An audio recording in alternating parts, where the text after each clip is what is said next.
Over here at Palermo, we have not been using attributes. So we've been depending on statistics to, make our decisions for games.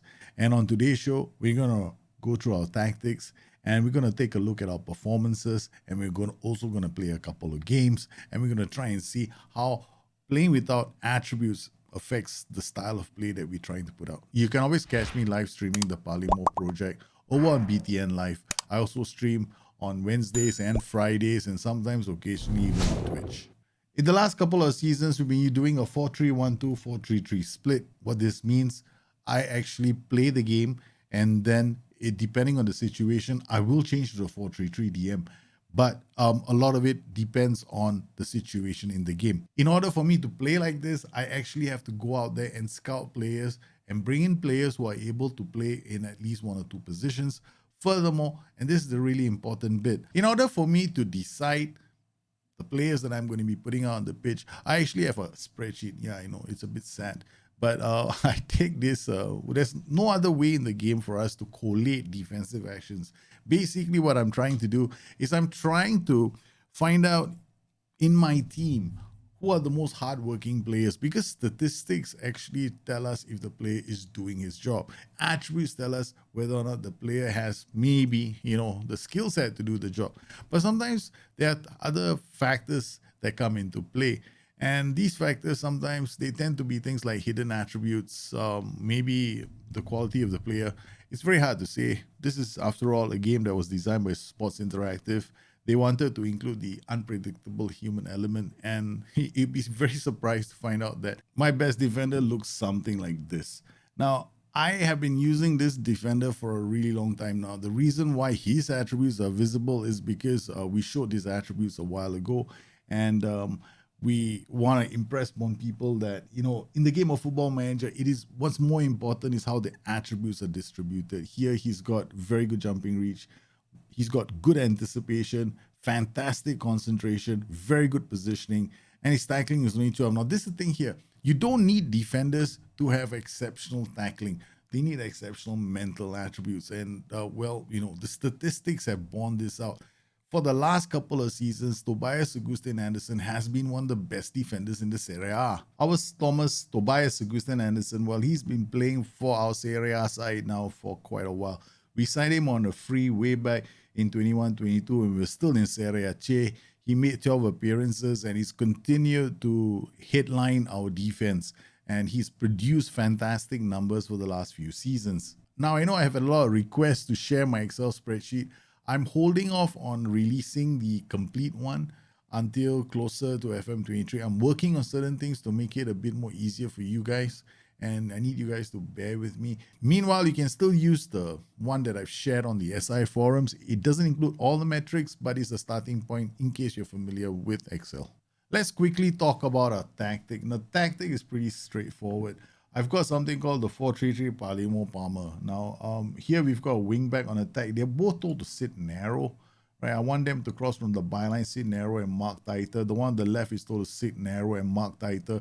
Because he's a wingback on attack, he's going to go all the way to the flanks or to the byline.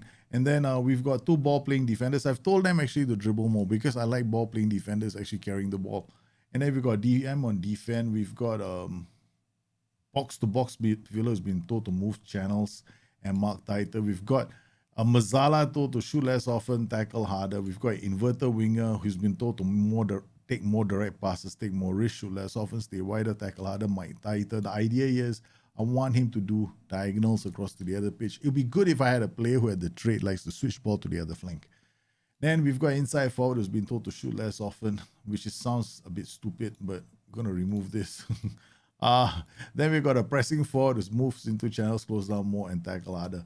Now, generally, what I like to do is I actually either play this formation or this formation. This is my 4-3-1-2. It's very aggressive. We've got cross from byline, sit narrow, mark tighter. This guy has been told to pass it shorter, cross from byline, sit narrow, mark tighter. Why has he been told to pass it shorter? He's playing off of Mazzala. I want them to work together in the wider areas over here to unlock, right, those deep passes from this area. Because if you look at Arsenal and the way they play right now, Arsenal have this, they've always got player attacking the far post, and they usually have two players out wide working a crossing opportunity. It's the same principle. I use a fullback here and a Mazzala. Together, they will create crossing opportunities from this position here, and they should be able to unlock this player. In fact, Hansen right now, as we started the season, has already scored 5 goals in 5 appearances. We've largely played the 4-3-1 through in the last couple of matches, and he's been absolutely devastating in this position. And this position here is another advanced forward. Generally, when I'm looking at these advanced forwards, I prefer this advanced forward to be a bit more creative. I'm looking at players who've got lots of fouls against, dribbles per 90, players that can have good, decent CCC. So if I'm looking into these stats here, I'm looking for players that generate CCCs, have assists per 90, create chances per 90, maybe some key passes per 90. So these tend to reflect that the player is a bit creative and has the ability to create chances. Finally, I'm looking for players who generally get into the third and find themselves with a good XG. Now, a good XG generally means that a player has put himself in a goal-scoring position, a good goal-scoring position. He finds good spaces. And if you have goals over XG, meaning if like here we have Morten Hansen, he's got 5 goals, his XG is only 3.76. This means he's been outstanding. Now, whenever you have a player who's got a ratio of a 1.3, when you take 5 and you divide by 3.76, now if he has a 1.3 ratio, this is fantastic. 1.3 literally means if he has got something like 13 goals for 10 XG, that's 1.3. Then, as you can see, we've got some players who very good. We recently signed Armando Zuko. We added him to our squad. I wanted to find a player that could play some Mazzala on attack. Now, I was quite surprised. I didn't expect these numbers to come from him. His XG is 0.88 and he scored 2 goals. I'm pretty impressed with this number. It just means that he found himself in very good goal-scoring positions. Now, we can see he's only has 7 shots. So if you take 0.88 and divide by 7, you get the average XG of all the shots, which is pretty decent. Then we have here Leones. Now, Leones is our inside forward. Occasionally, he'll play as the advanced forward. He's the player I play off the strikers, and he has got a pretty solid chance creations. As you can see here, he's created 4 goal scoring chances, 6.069 is his assist. He creates like 0.92 chances per 90, and he creates almost 4 goal scoring chances a game. So this is a player that's I've been using as the advanced forward to pair. I pair him with Morten Hansen. Morten Hansen is basically your average greedy goal scorer. When I want to decide who plays in the 4-3-1-2, it's very simple. I look for the players who've got the statistics, who have produced the right kind of numbers. So normally at the end of every season, I check my players and their performances out. The first thing I want to do is I want to check out and find out who are my best defenders. Now, to do that, I actually have something here called defensive score. Now, up to here, this is available as an Excel spreadsheet on the forum. So if you want to just go grab it there, it's all there. Now, here I've got defensive score. What I've done is this calculates all the defensive actions, right? So we've got things like headers, interceptions, header, aerial clearances, key tackles, and these are all things that a player has done to try and win the ball. So right at the top, last season, our best defender was actually Amel Bella-Kotchap. We signed him 7.54. 7.113 was Tobias Augustin Anderson. And this is our third defender, Ramiro Hernandez. Lorenzo Pirola, we released him. His numbers were not consistent. He wasn't consistently around here. So we decided to say adios amigos to our friend who's been with us since Serie B. And then we've got this other player here called Jorge Alberto. Jorge Alberto also is his DRLC here. He's been playing largely as the DM and the MC, and he's performed pretty well in that position. Defensively, he's solid. He has scored a couple of goals. He doesn't create a lot of chances. This creative score, essentially a ratio of 0.2 is pretty decent in terms of creating chances. And anything below that is okay. I mean, this doesn't create a lot of chances, but here you can see our top most creative influence used to be this guy here, Gonzalo Gutierrez. He's our number 1, 0.269. But Leones has pitched in with quite a few chances himself because Gutierrez was injured for the better part of last season. So when I'm looking at this, I'm trying to determine who my starting 11 are going to be. In this season, I start with Bella-Kotchap and Tobias. These are my 2 central defenders. Then when I'm looking at my wingbacks, I'm looking for wingbacks who have good defensive scores and creative scores as well. This means that they can create chances. So I'm looking for a combination of the two to tell me who should be playing. Here we've got Chico, who has been the number one fullback in our team for the last few seasons. And then we've got other defenders like him. Holweda is the other fullback that we use. So both these are the fullbacks who will start every single game. Bova is another fullback that's pretty solid. So we know that our fullbacks are pretty have been performing well. If I'm looking for a player who can strengthen my squad, then I'm going to use these numbers. Essentially, I'm going to go out there, I'm going to scout for players, making sure that they beat these numbers. Of course, they have to play in comparable leagues. This covers these positions, right? These 4 positions is straightforward. But what about these positions? Now, if you see, I've got 2 tactics, right? I've got the same players playing in the same system. So whenever I switch between the 4-3-1-2 and the 4-3-3, these players drop into this position. So generally, what I want from these 3 players is a solid defensive score. And from this player, I need a creative score and a goal scoring score. So I want this player I want to see that he can get into the area and score goals, because occasionally, and this has happened a few times if you watch my streams, you will notice I changed this from a Mazzala to a CMA. Why? Because I could be playing against a system that has got Mazzala or a roaming playmaker, or they might have roles that are giving me a lot of space in the center. So I opt to attack through the middle with the central midfielder on attack.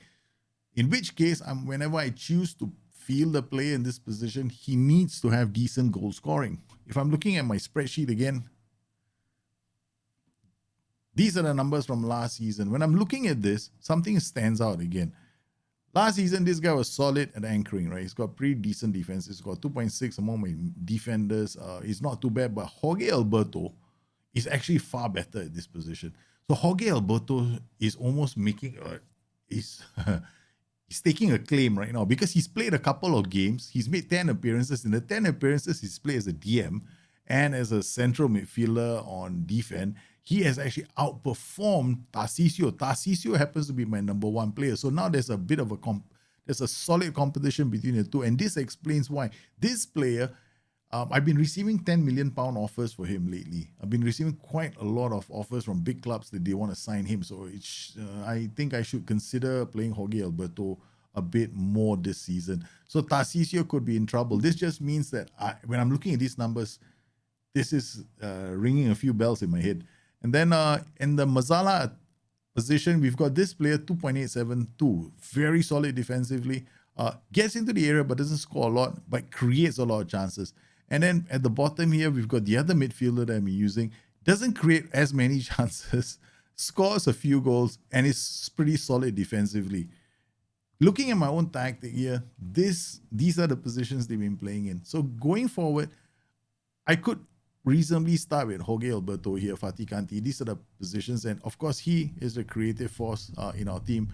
He has got the highest number of chances created from central midfield, and up top we have these 2 strikers. One is usually a creative force, and the other one is a goal-scoring threat. And then when I want to swap formations, then the creative one comes here, and the goal-scoring one comes here. In which case, I usually bring Leones with me. This is normally the partnership that is playing in the game for us. So we swap from this to this when this guy pops up here. Yeah, it's a really simple setup. So we've got a match coming up, and I am playing Ajax, right, in the next game. So we're going to start out against Ajax playing the same 4-3-3. Zuko is not 100%, so Casede will start Fatih Kanti, Tarcisio. Now here, Jorge Alberto and Tarcisio have a good fight, right? So we're going to give Jorge Alberto a start. Up top, we got Hansen, Leones, and then we got Gutierrez. Now in the left position, this Andy Holweda's position, Luca Flores has stood out as a very solid option in that position, but he is not 100%. So we're going to go with Bova on the bench. We got Lozano as well, who can shift into the Casede position. We got Raimondi. We're going to go with Raimondi instead. Okay, so here we go. This is the team that we selected. The opposition, they are playing with a 4-4-2. DLF, AF. What we're going to do with this position, this is probably we're going to pay attention. If this is a position that holds position, then I'm probably not going to apply OIs to it. But meanwhile, we've decided who's going to be playing. We're playing against Ajax. This is going to be a massive game for us. Okay, we're going to go in here, opposition instructions. Yeah, I'm just going to drag on this. Have my opposition instructions. We got Esposito, tight mark. No, we're not going to do that. We're going to come to Gravenberch and we're going to tight mark him and hard tackle him. All right, all that has been done. And here we go. Got boys clearing the ball. Fatih Kanti trying to play it out. That wasn't too good. I'm going to drop the tempo slightly. I don't like to play with the ball. I'm not playing our defense because my attacks are going to slow down a bit. So we just want our attacks to be a bit fast. Andy down the flanks, drops in across Drakowski, manages to save the ball. Kasede out, tries to release Leones, but couldn't. The boys are putting a lot of pressure on their defenders. The goalkeeper is forced to clear the ball. Bella Kochap out to Chico. Leones again. Chico goes back to Bella Kochap. Fatih Kanti. What a pass. That Leones was trying to release Andy. Kasede now out to Andy Alweda. Andy Alweda checks back for Gutierrez. He chips one to Kasede. Hey, first times it. I think he's offside though. That was a phenomenal goal, but I think he's off from the boys. Corner taken. Ibanez's header wasn't too far away. Murray out to Bella Kochap. Murray to Segustin Anderson to Kasede. Gives it back to the keeper. Callum Murray is our new goalkeeper. Luca BK Eaton has left for Arsenal in a multi-million-dollar move. 70 million. He made the club for us. Ben Romade Fares. So Tobias intercepts that. Gutierrez is away. The inverted winger crosses the ball for Leones, but his header can't be kept down. Okay, we've got Andy now, Kasede, Fatih Kanti, Gutierrez. Good work from Kasede. Wins the ball back, then launches it for Leones. We should have done better with that. Corner taken. Fatih Kanti again. Turns, and then, we're going to drop the tempo a bit more. And we're going to drop the defensive line. We started quite aggressively, but I think I want to dial it down a bit more. We got Chico, Fatih Kanti, Jorge Alberto, Bella Kochap, Jorge Alberto, Leones, Kasede slips it. It's a beautiful goal by Leones. Slower tempo helped us, right? Bella Kochap out to Jorge Alberto, the youngster, finds Leones. He give and go. Kasede and Leones creating a perfect goal scoring opportunity. Chico reads that, finds Leones. Chico again looks for Fatih Kanti. Goes back to the keeper. Segustin Anderson finds Andy Holweda. He tries to... it's a bit too much on that for Gutierrez. Good reading of the game from Bella Kochap. Intercepted by Leones. Gets into the area. That was a chance that Morten Anderson should have finished. Tobias Segustin Anderson, the captain, is quite tired. We're going to make a change. This is interesting because I don't really have any more defenders. Okay, we're going to ask Tarcisio to play in this position. He's normally our CMD.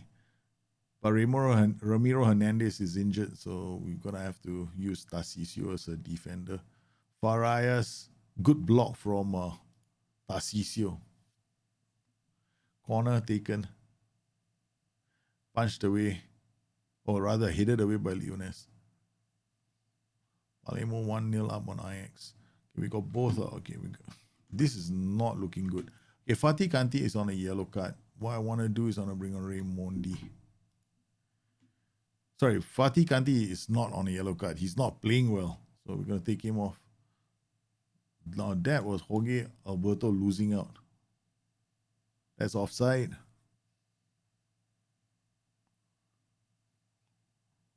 Okay, we're going to take Gutierrez off as well. Bring on Diego Tomas. It will be his first game of the season. Raimondi out to Jorge Alberto. Looks so handsome. Hits it on. Oh, great reading of the game from Leones. Thiago Thomas in. Thiago Thomas scores. It is 2-0. Ibanez's pass read by. What I like about Thiago Thomas last season, his interceptions for 90 were one of the highest in the advanced midfield area. So he was. We purchased him for what, 2 million, 3 million as cover, but he's been fantastic because he's always pouncing on these loose passes. What we're gonna do? We're gonna try and look after our players. We're gonna drop the intensity. We're gonna remove the counter press. We're also gonna remove the offside trap. We're gonna stop the prevent short goalkeeper distribution, go into a reasonable block, and then we're gonna start playing defensively. Leones with the free kick, forcing Dragowski into another save. Corner, Chico to take this. Bella Kochap's header not finding the back of the net. Coming up here, dribble less. We're gonna drop the tempo all the way, and I don't think we need time wasting. So this should be fine. With 10 minutes left to go, we're going to try and see out this match.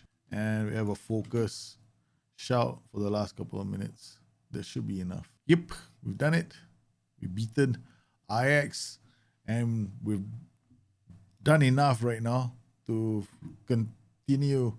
Elsewhere in the Champions League, Juventus have won their opening game. Chelsea, Olympique Lyon, Sporting Lisbon. Of course, Arsenal have won the opening match as well. Ooh, a 4-0 win over Shakhtar. This is where our keeper is right now. Our former keeper, Lucas BK Ethan Eduardo. This was our keeper for 3 seasons. We signed him for 17. We sold him for 70. He had a fantastic run here. The reason why I signed him, expected goals prevented were insane for this player. And right now, looking at his stats analysis, if we go to this, he is also doing the same thing in the Premier League. Nothing has changed about Lucas Eduardo. He is still one of the, probably the best goalkeeper in the world. Look at his value, man. It's now 140 million. Basically, his value has doubled since he left us. He's now worth 140 million over at Arsenal. It's going to be sad. I'll never be able to, replace him. Well, I hope you enjoyed today's show. It was just a simple look at how I set my tactic, how I use statistics to identify the kind of players that I want playing in the positions in my tactical system. Whenever you set these kind of things up, you basically are I'm not even looking at attributes, right? So I'm looking at whether those players can actually do the job, right? If I want a player to win the ball, he has to have good interceptions. So I'm looking for a player with a good defensive score. If you go into the game of Football Manager, you will find that defensive actions are represented in a zone map in your deck, in your data hub.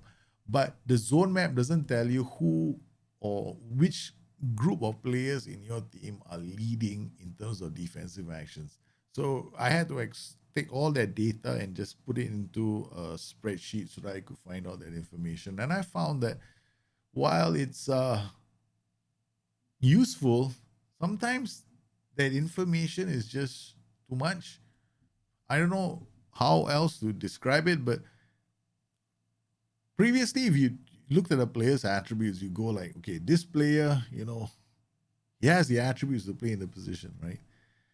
And then the longer I play this game, there are some players with average attributes that are outperforming players with good attributes. So does this mean that statistics are very important? I think that if you combine statistics with the attributes, it's going to make your game basically going to be unstoppable. Yeah, I don't think you're going to be weak because you're always going to be picking the right players to start your matches. Yeah, and you will be getting stronger as the season goes on. So I hope you found today's video interesting. If you have any questions, you guys know where to find me. Meanwhile, please stay safe, stay healthy, and I'll see you again soon. Bye-bye.